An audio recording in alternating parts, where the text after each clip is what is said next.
हर हर महादेव। ओम शिवं नमस्तुभ्यम। ओम नमः शिवाय। दोस्तों, आप सभी श्री शिव महापुराण के शतरुद्र संहिता का श्रवण कर रहे हैं। नंदीश्वर बोले, हे सनत कुमार जी, व्याघ्रपाद के पुत्र उपमन्यु पूर्व जन्म में प्राप्त सिद्धि के कारण मुनि कुमार के रूप में जन्मे थे। बचपन से ही वे अपनी माता के साथ अपने मामा के घर में रहा करते थे। वे बहुत गरीब थे। एक दिन उन्हें पीने के लिए बहुत कम दूध मिला। बालक दूध पीने का हठ करने लगा। माँ के समझाने पर जब बालक न माना तो उसकी माता ने खेतों से बीनकर लाए गए दानों को पीसकर उससे कृत्रिम दूध तैयार किया और उसे अपने पुत्र को दिया। बालक ने जब उसे पिया तो वह जान गया कि वह दूध नहीं बल्कि कुछ और है। अपने पुत्र को इस प्रकार रोता बिलखता देखकर उसकी माता ने उसे गोद में बैठाया और उसके आंसुओं को पोंछते हुए बोली, बेटा, हम वनों में रहने वाले लोगों के पास भला दूध कहाँ से आएगा? भगवान शिव की कृपा से ही तुम्हें दूध मिल सकता है। अपनी माता के ऐसे वचन सुनकर शोकाकुल व्याघ्रपाद का पुत्र बोला, माँ, यदि सब कुछ प्रदान करने वाले भगवान शिव ही हैं, तो मैं निश्चय ही उन्हें अपनी भक्ति से प्रसन्न करूंगा। यह कहकर वह बालक अपनी माता को प्रणाम कर वहां से चला गया। वह हिमालय पर्वत पर पहुंचा। वहां उसने एक छोटा सा मंदिर बनाया और भगवान शिव व माता पार्वती की मूर्ति स्थापित की। तत्पश्चात जंगल के अनेकों फल फूलों व वनस्पतियों से वह नित्य शिव पार्वती की आराधना करता तथा पंचाक्षर मंत्र ओम नमः शिवाय का जाप करता। इस प्रकार उस बालक ने काफी समय तक भगवान शिव की कठोर तपस्या की। उपमन्यु की घोर तपस्या के प्रभाव से तीनों लोक प्रदीप्त हो उठे। तब भगवान शिव इंद्र और देवी पार्वती इंद्राणी का रूप धारण करके नंदी के स्थान पर ऐरावत हाथी पर बैठकर उपमन्यु के पास आए। वे उपमन्यु से बोले, ऐ बालक, हम तुम पर प्रसन्न हैं, मांगो, क्या मांगना चाहते हो? हम तुम्हें सभी अभीष्ट फल प्रदान करेंगे। उनके वचन सुनकर उपमन्यु बोले कि यदि आप मुझ पर प्रसन्न होकर कुछ देना ही चाहते हैं तो मुझे भगवान शिव की भक्ति प्रदान कीजिए। तब देवराज इंद्र ने उपमन्यु से कहा कि उपमन्यु, मैं देवताओं का स्वामी इंद्र हूँ, तुम मेरी आराधना करो, मैं तुम्हें सारी अभीष्ट वस्तुएं प्रदान करूँगा। भगवान शिव तो मेरे समक्ष कुछ भी नहीं है, तुम उनको भूल जाओ। इस प्रकार इंद्र ने भगवान शिव की बहुत निंदा की। अपने आराध्य भगवान शिव की निंदा सुनकर उपमन्यु को क्रोध आ गया। उसने भगवान शिव का स्मरण करते हुए अपने हाथ में भस्म उठा ली और उसे अघोर मंत्र से अभिमंत्रित करके उसमें अग्नि प्रवाहित कर उसे देवराज इंद्र पर चला दिया। लेकिन वहां तो सारा दृश्य ही बदल गया था। तब इंद्र रूप धारण किए भगवान शिव ने उपमन्यु को अपने परमेश्वर स्वरूप के साक्षात दर्शन कराए। शिव में ही समस्त सृष्टि समाई हुई है, ऐसा उपमन्यु ने देखा। भगवान शिव बोले, हे उपमन्यु, मैं तुम्हारा पिता और देवी पार्वती तुम्हारी माता है। हम तुम्हारी आराधना से बहुत प्रसन्न हैं। मैं तुम्हें सनातन कुमारत्व प्रदान करता हूँ। मैं दूध, दही और शहद व अन्य भोज्य पदार्थों का खजाना तुम्हें देता हूँ। तुम अमरता को प्राप्त होगे और तुम्हें मेरे गणों का आधिपत्य मिलेगा। इस प्रकार शिव जी ने उपमन्यु को अनेक दिव्य वर प्रदान किए। तत्पश्चात भगवान शिव पार्वती वहां से अंतर्धान हो गए। फिर उपमन्यु ने घर आकर अपनी माता को सारी बातें बताई, जिसे सुनकर उसकी माता बहुत प्रसन्न हुई। जिसे भगवान शिव के दर्शन हो गए हो, उसे और क्या कुछ चाहिए। तात, इस प्रकार भगवान शिव के सुरेश्वर अवतार की उत्तम कथा मैंने तुम्हें सुनाई। यह कथा सुख देने वाली तथा पापों को दूर कर मनोवांछित फल देने वाली है। इसे सुनने अथवा पढ़ने से सुखों की प्राप्ति होती है और अंत में अर्थात मृत्यु के उपरांत शिवलोक में निवास होता है। नंदीश्वर बोले, हे महामुनि, प्रजापति दक्ष की पुत्री सती ने जब अपने पिता द्वारा होने वाले यज्ञ में अपने पति देवाधिदेव महादेव जी का अपमान होते हुए देखा तो वहीं उसी यज्ञ में उन्होंने अपने प्राणों को त्याग दिया। तत्पश्चात वे गिरिराज हिमालय के यहाँ पार्वती के नाम से जन्मी। अपनी सखियों के साथ वन में विहार करती। पार्वती के मन में देवर्षि नारद ने भगवान शिव को पाने की ललक जगाई। इस कार्य की सिद्धि के लिए देवी पार्वती ने भगवान शिव की आराधना और तपस्या करनी आरंभ कर दी। जब भगवान शिव को उनके इस उत्तम तप की सूचना मिली तो उन्होंने पार्वती जी के पास सप्त ऋषियों को भेजा। सप्त ऋषियों ने वहां जाकर देवी पार्वती की परीक्षा ली और भगवान शिव के पास लौट आए। शिव जी को प्रणाम कर उन्होंने वहां का सारा समाचार उन्हें सुनाया। सप्त ऋषियों से देवी पार्वती की तपस्या के विषय में जानकर त्रिलोकीनाथ भगवान शिव ने स्वयं उनकी परीक्षा लेने का निर्णय किया। शिव जी ने वृद्ध ब्रह्मचारी का वेश बनाया और पार्वती जी के आश्रम की ओर चल दिए। अपने द्वार पर एक वृद्ध ब्राह्मण ब्रह्मचारी को आया देखकर देवी पार्वती ने उनको आसन पर बैठाया और उनका पूजन आराधन करने के पश्चात उनका आतिथ्य किया। तत्पश्चात वे उनसे पूछने लगी, हे महात्मा, आप कौन हैं और कहाँ से आए हैं? तब उन मुनि ने उत्तर दिया, हे देवी, मैं तो स्वच्छंद विचरण करने वाला एक साधारण तपस्वी हूँ। मैं सदा मानव सेवा में लगा रहता हूँ और दूसरों को सुख देने का कार्य करता हूँ। देवी, आप मुझे बताइए कि आप कौन हैं और इतनी कम उम्र में सब सुखों आदि का त्याग कर इस निर्जन वन में क्यों तपस्या कर रही हैं? तब देवी पार्वती उन ब्रह्मचारी रूप धारण किए भगवान शिव के प्रश्नों का उत्तर देते हुए बोली, हे मुने, मैं गिरिराज हिमालय और देवी मैना की पुत्री पार्वती हूँ। मैंने भगवान शिव को अपना सर्वस्व समर्पित कर दिया है और उन्हीं को अपने पति के रूप में पाने की इच्छा मन में लेकर मैं शिव जी की तपस्या कर रही हूँ, ताकि वे मुझ पर अपनी कृपा दृष्टि कर मुझे कृतार्थ करे। देवी पार्वती के वचन सुनकर वे मुनि बोले, हे देवी, तुमने सारे देवताओं को, जो कि अत्यंत सुंदर, सजीले और ऐश्वर्य संपन्न हैं, छोड़कर उस वैरागी, विकृत आत्मा और जटाधारी भगवान शिव को अपने वर के रूप में चुना है। वे सदा अकेले रहते हैं और इधर उधर भटकते रहते हैं। इस प्रकार वह ब्रह्मचारी भगवान शिव की बहुत निंदा करने लगा। उस ब्रह्मचारी के मुंह से अपने आराध्य भगवान शिव की निंदा सुनकर पार्वती को बहुत क्रोध आया। तब वह बोली, हे मुने, मैंने तो आपको एक योगी तपस्वी जानकर आपकी पूजा और आराधना की थी, परंतु आप तो मूर्ख और धूर्त हैं, जो परमेश्वर शिव के विषय में ऐसा विचार रखते हैं।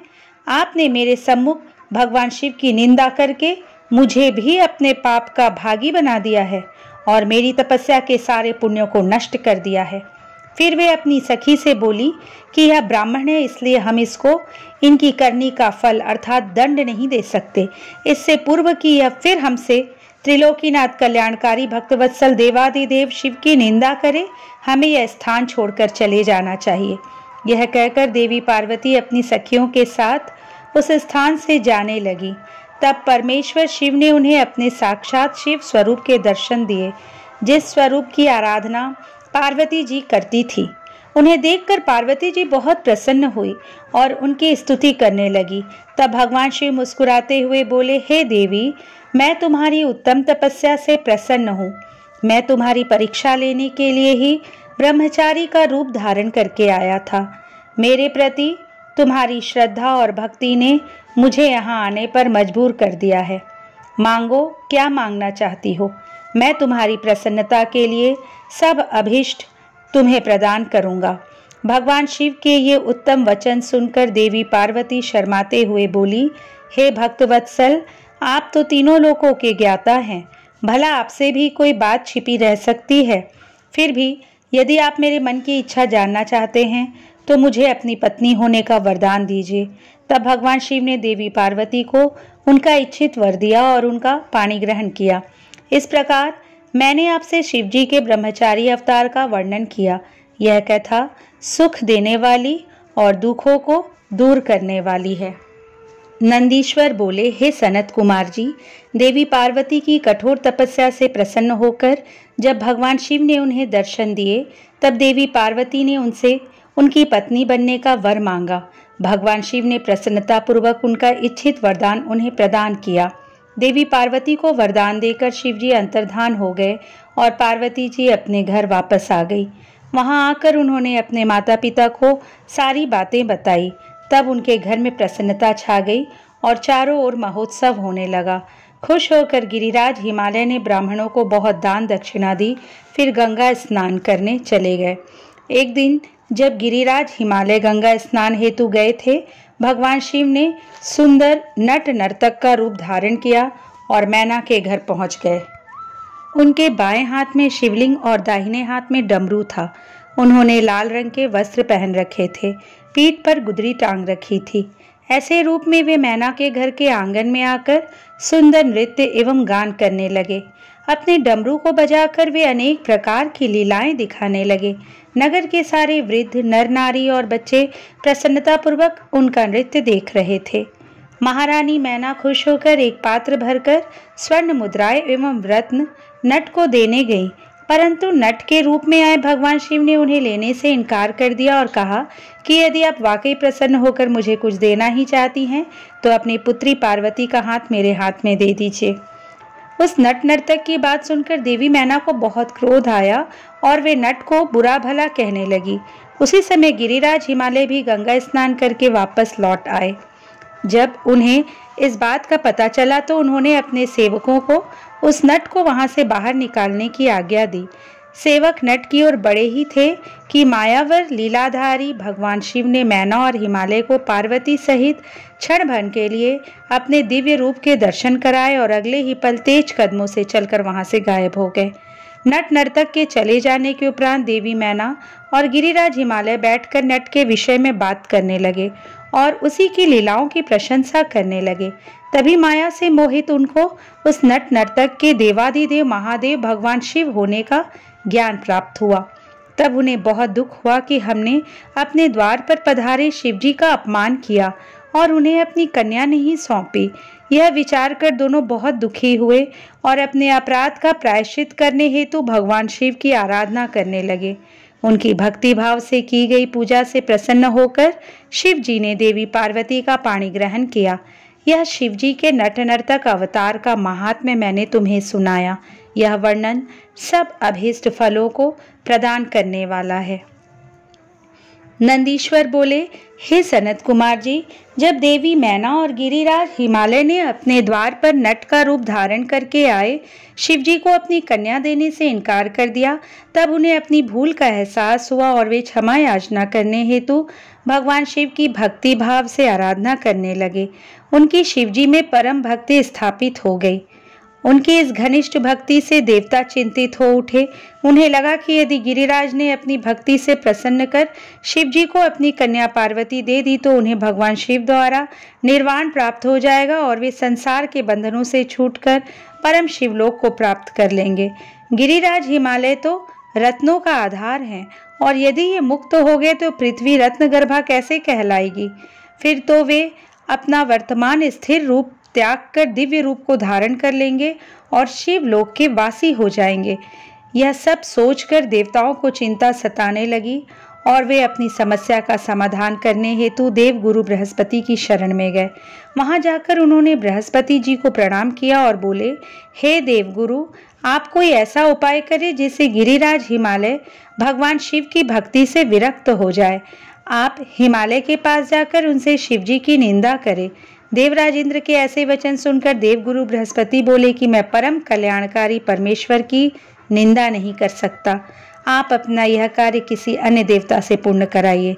देवगुरु के इनकार कर देने पर इंद्र सब देवताओं सहित ब्रह्मा जी के पास गए और उनसे हिमालय के घर जाकर भगवान शिव की निंदा करने के लिए कहने लगे। तब ब्रह्मा जी ने भी भक्तवत्सल कल्याणकारी भगवान शिव की निंदा करने से मना कर दिया। यह सुनकर देवराज इंद्र निराश हो गए।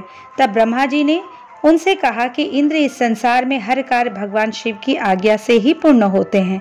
तुम अपने कार्य की सिद्धि हेतु उन्हीं की शरण में जाओ, वे अवश्य ही तुम्हारे हित का कार्य करेंगे। तब ब्रह्मा जी से आज्ञा लेकर देवराज भगवान शिव के पास गए और उनसे सारी बातें कही। उनकी बातें सुनकर कल्याणकारी भगवान शिव ने इंद्र को उनके कार्य की पूर्ति का आश्वासन देकर वहां से विदा किया। देवराज इंद्र के कार्य को पूरा करने के लिए शिवजी ने साधु का वेश धारण किया।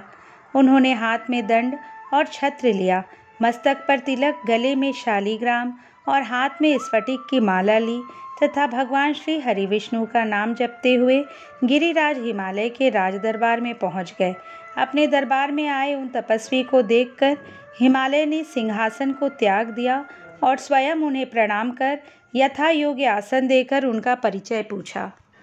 तब ब्राह्मण देवता बोले, हे गिरिराज, मैं एक तपस्वी ब्राह्मण हूँ और परोपकार व सेवा के लिए भ्रमण करता रहता हूँ।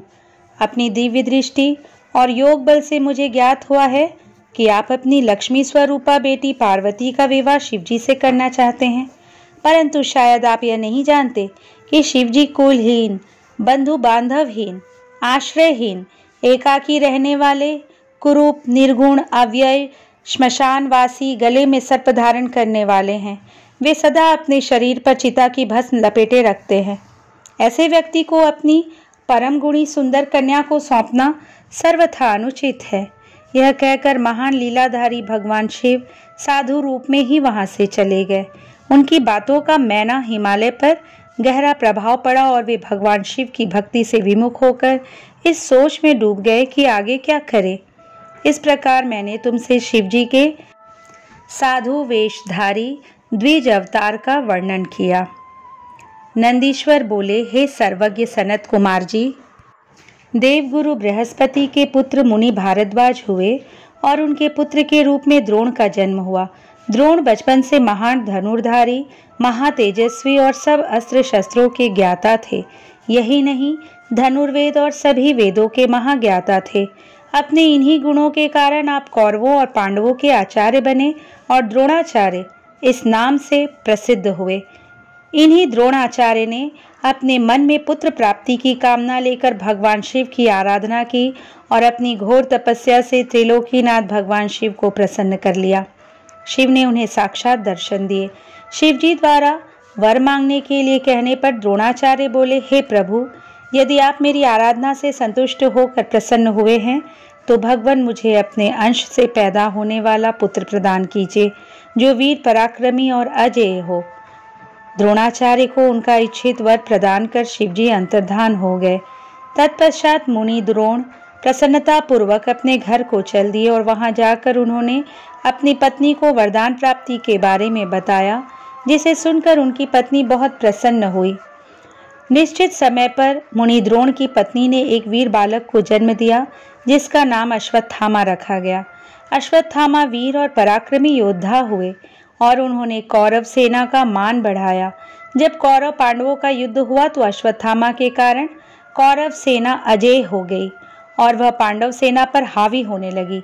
शिवजी के अंश से उत्पन्न होने के कारण ही अश्वत्थामा ने पांडव पुत्रों को युद्ध में मार डाला था। यह देखकर अर्जुन बहुत क्रोधित हुए और अपने पुत्रों का नाश करने वाले पर आक्रमण करने लगे। अर्जुन के सारथी के रूप में स्वयं श्री कृष्ण थे। अर्जुन को अपनी ओर आता देखकर अश्वत्थामा ने उन पर ब्रह्मशीर नामक अस्त्र छोड़ दिया, जिससे सारी दिशाएं प्रचंड तेज से प्रकाशित हो उठी। अश्वत्थामा के इस अस्त्र को देख अर्जुन एक पल के लिए विचलित हो गए। उन्होंने श्री कृष्ण से इसका उपाय पूछा। तब श्री कृष्ण बोले, हे अर्जुन, यह बहुत घातक शक्ति है और इससे तुम्हारी रक्षा स्वयं भगवान शिव ही कर सकते हैं। तुम उन्हीं का स्मरण करके इस अस्त्र का नाश करो। तब अर्जुन ने हाथ जोड़कर भगवान शिव की मन से बहुत आराधना और स्तुति की। तत्पश्चात उन्होंने जल को छूकर शैवास्त्र छोड़ा। इसके प्रभाव से अश्वत्थामा द्वारा चलाया गया ब्रह्मशीर अस्त्र शांत हो गया। फिर भगवान श्री कृष्ण ने अर्जुन सहित सब पांडवों को अश्वत्थामा से आशीर्वाद लेने के लिए कहा। श्री कृष्ण की आज्ञा मानते हुए सभी पांडवों ने अश्वत्थामा को प्रणाम किया।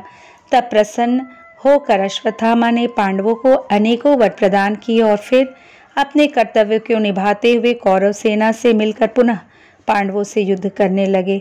इस प्रकार भगवान शिव ने परम भक्त द्रोण के घर पुत्र के रूप में जन्म लेकर अनेक लीलाएं रची। नंदीश्वर बोले, हे श्रेष्ठ मुनि, जब पांडवों को दुर्योधन ने जुए में हरा दिया था और वे वनवास पाकर अपनी पत्नी द्रौपदी सहित द्वैतवन में निवास करने लगे थे, तब एक दिन दुर्योधन ने ऋषि दुर्वासा को उनके शिष्यों सहित पांडवों को कष्ट देने के लिए उनके पास भेजा। दुर्वासा ऋषि अपने 1000 शिष्यों को अपने साथ लेकर पांडवों की कुटिया में पहुंच गए और युधिष्ठिर से बोले कि हम स्नान करने जा रहे हैं, इतने में आप हम सबके लिए भोजन का प्रबंध कीजिए, और स्वयं चले गए। दुर्वासा ऋषि द्वारा भोजन की व्यवस्था करने की बात सुनकर सब पांडव सोच में डूब गए, क्योंकि उनके पास अन्न नहीं था। तब देवी द्रौपदी ने भगवान श्री कृष्ण का स्मरण किया और वे तुरंत वहां आ गए। वहां उन्होंने पांडवों की रसोई में बचे अन्न के एक दाने को खाया और इससे वे स्वयं भी तृप्त हो गए। साथ ही स्नान के लिए दुर्वासा और उनके शिष्यों का भी पेट भर गया और वे वहीं से लौट गए। इस प्रकार श्री कृष्ण ने पांडवों पर आए इस संकट को दूर कर दिया। फिर पांडवों को भगवान शिव की आराधना करने के लिए कहकर वे स्वयं द्वारका चले गए। एक दिन जटाजूट धारण किए, गले में रुद्राक्ष की माला और भस्म लगाए व्यास जी ओम नमः शिवाय पंचाक्षरी मंत्र का जाप करते हुए पांडवों की कुटिया में पधारे। व्यास मुनि शिव जी के प्रेम में मग्न तेज पुंज से आलोकित थे। उन्हें पधारा हुआ देखकर पांडवों ने उन्हें प्रणाम किया और आसन पर बिठाकर उनकी पूजा अर्चना की। तब महामुनि प्रसन्न होकर बोले, हे पांडवों, तुम सत्य के मार्ग पर चलने वाले हो और सदा ही धर्म का पालन करते हो। महाराज धृतराष्ट्र ने तुम्हारे साथ पक्षपात किया और तुम्हारा राज्य दुर्योधन ने छल करके तुमसे छीन लिया। जैसा बीज बोया जाता है, अंकुर भी उसी का निकलता है। अधर्म और असत्य का मार्ग अपनाने वालों का कभी कल्याण नहीं होता। तुम सत्य और धर्म के मार्ग पर चल रहे हो, इसलिए निश्चय ही तुम्हारा कल्याण होगा। महामुनि व्यास के वचनों को सुनकर युधिष्ठिर बोले, हे नाथ, हमारे कष्टों को दूर करने के लिए कोई मार्ग बताइए। श्री कृष्ण जी ने हमें कल्याणकारी देवादिदेव महादेव जी की आराधना करने के लिए कहा था। आप हमें शिव भक्ति का उपदेश दीजिए। युधिष्ठिर के वचन सुनकर महामुनि व्यास बोले, हे पांडवों, निश्चय ही श्री कृष्ण ने सत्य कहा था। भगवान शिव अपने भक्तों के दुखों को दूर करने वाले तथा उनकी रक्षा करने वाले हैं। तत्पश्चात व्यास जी ने उन्हें शिव जी के पूजन का विधान बताया। फिर बोले, तुम सदा ही धर्म के मार्ग पर चलना, इससे तुम्हारे कार्यों में सिद्धि होगी। यह कहकर महामुनि व्यास वहां से चले गए। तत्पश्चात व्यास जी के दिखाए मार्ग पर चलते हुए पांडव शिव जी की आराधना करने लगे। अर्जुन इंद्रकील नामक पर्वत के पास गंगा नदी के तट पर जाकर भक्तवत्सल कल्याणकारी भगवान शिव की आराधना करने लगे। नंदीश्वर बोले, हे सनत कुमार जी, अर्जुन भक्ति भावना से गंगा जी के तट पर बैठकर भगवान शिव की आराधना कर रहे थे। शिव मंत्र के जाप से उनका अतुल तेज प्रकाशित हो रहा था। पांडवों को अर्जुन का तेज देकर विजय में कोई संदेह न रहा। जब अर्जुन तपस्या करने के लिए उनसे दूर गए, तब अर्जुन के वियोग से द्रौपदी और अन्य पांडव बहुत दुखी थे, परंतु उनके मन में अटूट विश्वास था कि शिव जी की भक्ति से उनका निश्चय ही कल्याण होगा। उनके दुख को जानकर एक बार व्यास जी फिर उन्हें समझाने के लिए उनके पास आए। उन्हें देखकर पांडव बहुत प्रसन्न हुए और उनका आतिथ्य सत्कार करने लगे। तब महामुनि व्यास ने उन्हें उपदेश दिया और अनेक कथाएं सुनाई, परंतु पांडवों का दुख दूर ना हुआ। एक दिन युधिष्ठिर ने महामुनि व्यास से प्रश्न किया, हे महाप्रज्ञ, जिस प्रकार के दुख और कष्टों को हम भोग रहे हैं, क्या पहले भी किसी को ऐसी परिस्थिति का सामना करना पड़ा है?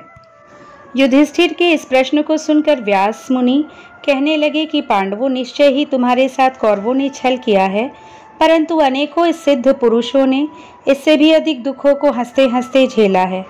निषद देश के स्वामी नल, सत्यवादी राजा हरिश्चंद्र, श्री रामचंद्र जी ने भी इन कष्टों को हंसकर झेला है। यह तो सत्पुरुषों का स्वभाव होता है कि वे विपरीत परिस्थितियों और दुखों से विचलित नहीं होते और सदा सत्य के मार्ग पर ही आगे बढ़ते रहते हैं। मानव को तो दुख झेलने ही पड़ते हैं।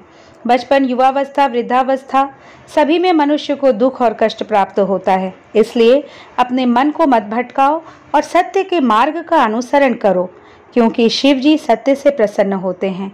इसलिए सभी मनुष्यों को सत्य के पथ पर चलना चाहिए। दूसरी ओर अर्जुन ने इंद्रकील नामक पर्वत के निकट गंगा जी के तट पर महामुनि व्यास के उपदेश के अनुसार शिवलिंग बनाकर उसकी विधि पूर्वक उपासना आरंभ कर दी। अर्जुन प्रतिदिन स्नान करके भक्ति भावना से इंद्रियों को अपने वश में करके भगवान शिव का ध्यान करते। दिन ब दिन उनकी भक्ति भावना और अधिक प्रबल होती जा रही थी। उनकी तपस्या के तेज से जीवों को भय होने लगा था। अर्जुन की तपस्या से दग्ध होकर अनेक देवता देवराज इंद्र के पास गए और उनसे बोले कि देवराज, अर्जुन भगवान शिव की घोर तपस्या कर रहा है और उसके तेज से सभी प्राणी दग्ध हो रहे हैं। अर्जुन की तपस्या के विषय में सुनकर देवराज इंद्र उनकी परीक्षा लेने के लिए उनके पास गए। इंद्र ने ब्राह्मण का रूप धारण किया और अर्जुन के पास जाकर पूछने लगे कि तुम इतनी छोटी उम्र में तपस्या क्यों कर रहे हो? तुम मुक्ति चाहते हो या विजय के लिए तपस्या कर रहे हो? परंतु इंद्र तो मोक्ष के स्थान पर सुख प्रदान करते हैं। इंद्रदेव के वचनों को सुनकर अर्जुन को क्रोध आ गया और वे बोले, हे मुनि, आप यहाँ क्यों पधारे हैं और इस प्रकार के प्रश्नों से मेरी तपस्या को क्यों व्यवधान दे रहे हैं? मैं शिव जी की आराधना कर रहा हूँ। तब इंद्रदेव ने ब्राह्मण वेश त्याग कर अपने वास्तविक रूप के दर्शन अर्जुन को दिए। इंद्रदेव को अपने सामने पाकर अर्जुन को लज्जा का अनुभव हुआ कि मैंने इंद्र से अपशब्द कहे। उन्होंने देवराज इंद्र से क्षमा याचना की। देवराज इंद्र प्रसन्न होकर बोले, अर्जुन, तुम मांगो, क्या मांगना चाहते हो? मैं निश्चय ही तुम्हारी इच्छित वर तुम्हें प्रदान करूंगा। देवराज इंद्र के वचन सुनकर अर्जुन बोले, हे देवेंद्र, यदि आप मुझ पर प्रसन्न हैं तो मुझे शत्रुओं पर विजय का वरदान प्रदान कीजिए। अर्जुन के वर को सुनकर देवेंद्र बोले, अर्जुन, तुम्हारी विजय अवश्य होगी, क्योंकि भगवान शिव के भक्तों पर कभी कोई कष्ट नहीं आता। उनको संसार में किसी का भय नहीं होता। इसलिए तुम इसी प्रकार शांत चित्त और भक्ति भाव से त्रिलोकीनाथ देवाधिदेव महादेव जी की तपस्या करो। उनकी प्रसन्नता से श्रेष्ठ जीवन में और कुछ नहीं है। यह कहकर देवराज वहां से अंतर्धान हो गए। तब अर्जुन पुनः शिवलिंग को प्रणाम कर उनकी आराधना करने लगा। नंदीश्वर बोले, हे सनत कुमार जी, अर्जुन महामुनि व्यास जी द्वारा बताई गई विधि से शिव जी की उपासना कर रहे थे। काफी समय तक तपस्या करने के पश्चात उनके तप का तेज बढ़ना आरंभ हो गया और उनका तप और रौद्र रूप धारण करता जा रहा था। अर्जुन ने एक पैर पर खड़े होकर सूर्य की ओर देखते हुए पंचाक्षर मंत्र का जाप करना आरंभ कर दिया। उनके तप के प्रभाव से सभी प्राणी, जीव जंतु और देवता दग्ध होने लगे। अर्जुन की इस घोर तपस्या के विषय में दुर्योधन को ज्ञात हुआ। उसने मूक नाम के दैत्य को अर्जुन के पास शूकर का भेष धारण करके भेजा। वह दुष्ट राक्षस अनेक प्रकार की ध्वनि निकालता और वृक्षों को उखाड़ता हुआ अर्जुन के तप के स्थान के निकट पहुंचने लगा। तब अर्जुन का मन एकाएक व्याकुल हो उठा और उन्होंने पलटकर उस कपटी राक्षस को देखा और मन में विचार किया कि जिसे देखकर मन व्याकुल हो वह अवश्य ही हमारा शत्रु होता है। यह विचार मन में आते ही अर्जुन को दुर्योधन का छल कपट याद आ गया। अर्जुन ने वहीं बैठे बैठे उस पर बाण चला दिया। उसी समय स्वयं भक्तवत्सल भगवान शिव भी अपने भक्त अर्जुन पर आए संकट को देखकर उनकी रक्षा व परीक्षा हेतु तुरंत वहां आ गए और उन्होंने भी उस बहुरूपीय राक्षस पर अपना बाण चला दिया। उस समय देवाधिदेव महादेव जी ने भील का वेश धारण कर रखा था। उनके शरीर में श्वेत धारियां थी और वह कच्छ बांधे हुए थे। उनके कमर पर तरकश और हाथ में धनुष बाण था और वे भी उसी शूकर का पीछा कर रहे थे। भील रूपी भगवान शिव और अर्जुन दोनों के बाणों ने एक साथ उस शूकर को अपना निशाना बनाया। शिव जी का बाण उस विशाल शूकर की पूंछ में और अर्जुन का बाण उसके मुख में लगा। उस भयंकर आघात को वह सह नहीं सका। पल भर में ही भयानक शब्द करता हुआ वह धरती पर गिर पड़ा और उसके प्राण पखेरु उड़ गए। उस समय सब देवता भगवान शिव की जय जयकार करने लगे। शूकर रूपी दैत्य के मारे जाने पर दोनों बहुत प्रसन्न हुए। अर्जुन सोचने लगे कि यह भयानक दैत्य अवश्य ही मुझे मारने के लिए आया था, परंतु भगवान शिव ने आज मेरी रक्षा की और मुझे बचा लिया। उन्होंने ही मुझे सद्बुद्धि देकर उसे मारने की प्रेरणा मेरे मन में जगाई। ऐसा विचार मन में आते ही अर्जुन ने भगवान शिव के चरणों में प्रणाम किया और पुनः भक्ति भाव से शिव स्तुति शुरू कर दी। नंदीश्वर बोले, हे सर्वज्ञ, जब वह भयानक शूकर शिवजी व अर्जुन दोनों के बाणों से मारा गया और पृथ्वी पर बेजान होकर गिर पड़ा, तो भील रूपधारी शिवजी ने अपने एक सेवक को भेजकर मृत शूकर से अपना बाण निकाल कर लाने के लिए कहा। उधर अर्जुन भी उस शूकर से अपना बाण लेने के लिए आए। तब अर्जुन और उस शिवगण में बाण को लेकर विवाद शुरू हो गया। वह गण बोला कि ये दोनों बाण मेरे स्वामी के हैं, इसलिए इन्हें मुझे दे दो। परंतु अर्जुन ने बाण देने से मना कर दिया। तब वह बोला कि तुम झूठे तपस्वी हो, यदि तुम सच्चे हो तो इन बाणों को मुझे दिखाओ, मैं अपने बाण की पहचान कर लूंगा क्योंकि उन पर मेरा फल अंकित है। यह सुनकर अर्जुन उस गण से बोले, तुमसे मैं युद्ध नहीं कर सकता, युद्ध सदैव समान योद्धा से किया जाता है। मेरे बल और पराक्रम को देखना चाहते हो तो जाओ और जाकर अपने स्वामी को भेजो। अर्जुन के वचन सुनकर वह गण किरात रूप धारण किए भगवान शिव के पास गया। अर्जुन ने जो कुछ कहा था उसने अपने स्वामी को वह सब यथावत बता दिया। सारी बातें सुनकर किरातेश्वर को बहुत प्रसन्नता हुई और वे अपनी सेना को साथ लेकर अर्जुन से युद्ध करने के लिए वहां आ गए। युद्ध भूमि में पहुंचकर किरात रूपी भगवान शिव ने अपने दूत को पुनः अर्जुन के पास भेजा। शिवजी का वह दूत अर्जुन के पास गया और बोला, हे तपस्वी, जरा हमारी विशाल सेना को नजर उठाकर देखो। तुम क्यों एक बाण की खातिर अपने प्राणों की आहुति देना चाहते हो? अच्छा हो कि खुशी से वह बाण हमें दे दो और अपनी रक्षा करो। यह सुनकर अर्जुन को क्रोध आ गया। वे बोले कि तुम जाकर अपने स्वामी से कह दो कि मैं अपने कुल को कलंक नहीं लगा सकता। भले ही मेरे भाई दुखी हों, पर मैं युद्ध से डरकर पीछे नहीं हट सकता। क्या कभी शेर भी गीदड़ से डरा करते हैं? जाकर अपने स्वामी को बता दो कि क्षत्रिय युद्ध से डरते नहीं हैं, बल्कि अपने शत्रुओं को युद्ध में पछाड़कर आगे बढ़ते हैं। अर्जुन के ऐसे वचन सुनकर वह दूत अपने स्वामी किरातेश्वर भगवान शिव के पास वापस चला गया और उन्हें अर्जुन की कई सारी बातें बता दी। अपने गण की बातों को सुनकर लीलाधारी शिव मन ही मन अर्जुन की भक्ति, निडरता और अपनी बात की अडिगता देखकर प्रसन्न हुए। फिर उन्होंने अपनी सेना सहित आगे बढ़ना शुरू कर दिया। नंदीश्वर बोले, हे महामुने, जब किरातेश्वर शिवजी को उनके दूत ने बताया कि अर्जुन किसी भी स्थिति में समर्पण नहीं करना चाहते और वे आपसे युद्ध करना चाहते हैं, तब शीघ्र ही किरातेश्वर शिव अपनी सेना के साथ युद्ध भूमि में पधारे। अर्जुन ने अपने आराध्य भगवान शिव के चरणों का स्मरण किया और अपना धनुष बाण लेकर उस विशाल सेना से लड़ने लगे। अर्जुन व भील सेना में बड़ा भयानक संग्राम हुआ। दोनों ओर से बाणों की वर्षा होने लगी। अर्जुन, जो कि महान धनुर्धारी कहे जाते हैं, ने अपने बाणों से सारी गणसेना को पल भर में ही परेशान कर दिया। फिर क्या था, कुछ ही देर में सभी शिवगण अपने प्राणों की रक्षा हेतु युद्ध भूमि से इधर उधर हो गए, परंतु अर्जुन के बाण न रुके। जब भीलराज किरात की सारी सेना भाग खड़ी हुई, तब अर्जुन ने किरात वेशधारी शिवजी से युद्ध करना आरंभ कर दिया। अर्जुन ने अपने तीव्र बाणों से महादेव जी पर हमला कर दिया, परंतु वे भक्तवत्सल शिवजी का कुछ ना बिगाड़ सके। उनका एक भी बाण शिवजी तक नहीं पहुंचता था। यह सब देखकर देवाधिदेव भगवान शिव हंस रहे थे। जब अर्जुन ने देखा कि वह किसी भी प्रकार से उस किरात को अपने वश में नहीं कर पा रहे हैं, तो उन्होंने भगवान शिव की स्तुति की।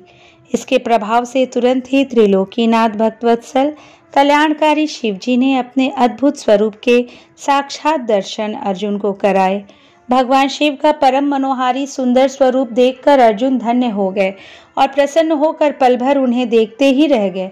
तब यह जानकर कि वह किरात कोई और नहीं अपितु स्वयं शिवजी ही थे, उन्हें अपने युद्ध करने और उनका अपमान करने के कारण बहुत लज्जा महसूस हुई। वे अपने आराध्य के चरणों में गिर पड़े। शिवजी ने उन्हें उठाया और बोले कि अर्जुन, दुखी मत हो। तब अर्जुन हाथ जोड़कर भक्तवत्सल भगवान शिव की स्तुति करने लगे और बोले, हे महादेव जी, आपने इस प्रकार मुझसे रूप बदलकर युद्ध क्यों किया? मैंने आपका भक्त होते हुए भी आपका अपमान किया है। स्वामी, मुझे माफ कर दीजिए और मेरा कल्याण कीजिए। अर्जुन के वचनों से महेश्वर प्रसन्न हो गए और बोले, अर्जुन, दुखी मत हो। मेरे द्वारा प्रेरित होने पर ही तुमने युद्ध किया था, इसलिए यह तुम्हारा अपराध नहीं, धर्म था। मैं तुम पर प्रसन्न हूँ। कहो पुत्र, किस कारण से तुम इतनी घोर तपस्या और साधना कर रहे थे? मैं तुम्हारी इच्छा पूर्ण करने का वचन देता हूँ। शिवजी के ऐसे वचन सुनकर अर्जुन ने शिवजी की स्तुति आरंभ कर दी। अर्जुन बोले, हे देवाधिदेव कैलाशपति सदाशिव, मैं आपको नमस्कार करता हूँ। हाथों में डमरू और त्रिशूल धारण करने वाले गले में मुंडमाला, शरीर पर बाघंबर ओढ़े, गले में सांपों, मस्तक पर चंद्रमा और जटाओं में पतित पावनी श्री गंगा को धारण करने वाले कल्याणकारी शिव शंकर को मैं नमस्कार करता हूँ। भगवान, मैं आपका एक छोटा सा भक्त हूँ और आप इस संसार के ईश्वर हैं। भला मैं कैसे आपके गुणों का वर्णन कर सकता हूँ? जिस प्रकार बारिश की बूंदों और आकाश के तारों को नहीं गिना जा सकता, उसी प्रकार आपके गुणों की गणना कर पाना भी असंभव है। प्रभु, मैं आपका दास हूँ, आपकी शरण में आया हूँ। मुझ पर अपनी कृपा दृष्टि सदा बनाए रखिए। आप तो अंतर्यामी हैं, अपने भक्तों के विषय में सब कुछ जानते हैं। प्रभु, हम पर आए इस घोर संकट को दूर कीजिए। यह कहकर अर्जुन मस्तक झुकाकर चुपचाप खड़े हो गए। अपने भक्त की स्तुति से हर्षित हो शिवजी बोले, हे अर्जुन, अपनी सारी चिंताएं त्याग दो। तुम्हारे कुल का कल्याण अवश्य होगा, तुम्हें सब कुछ मिल जाएगा, थोड़ा धैर्य रखो। यह कह शिवजी ने अर्जुन को अमोघ पाशुपत अस्त्र प्रदान किया। फिर अर्जुन को युद्ध में विजय पाने और शत्रुओं का नाश करने का वर प्रदान किया। साथ ही शिवजी ने उनकी सहायता हेतु श्री कृष्ण जी को भी सहयोग करने के लिए कहा। तत्पश्चात अर्जुन को आशीर्वाद देकर शिवजी वहां से अंतर्धान हो गए। शिवजी के जाने के उपरांत अर्जुन भी प्रसन्नतापूर्वक अपने आश्रम को लौट गए और जाकर अपने भाइयों को अपनी तपस्या सिद्धि और वर प्राप्ति के बारे में बताया, जिसे जानकर वे बहुत प्रसन्न हुए। अर्जुन की तपस्या पूर्ण होने के विषय में जानकर श्री कृष्ण उनसे मिलने आए और बोले कि इसीलिए ही मैंने कहा था कि शिव भक्ति सभी कष्टों को दूर करने वाली है। मुने, इस प्रकार मैंने आपको शिवजी के किरात अवतार का वर्णन सुनाया। यह सब कामनाओं को पूर्ण करने वाला है।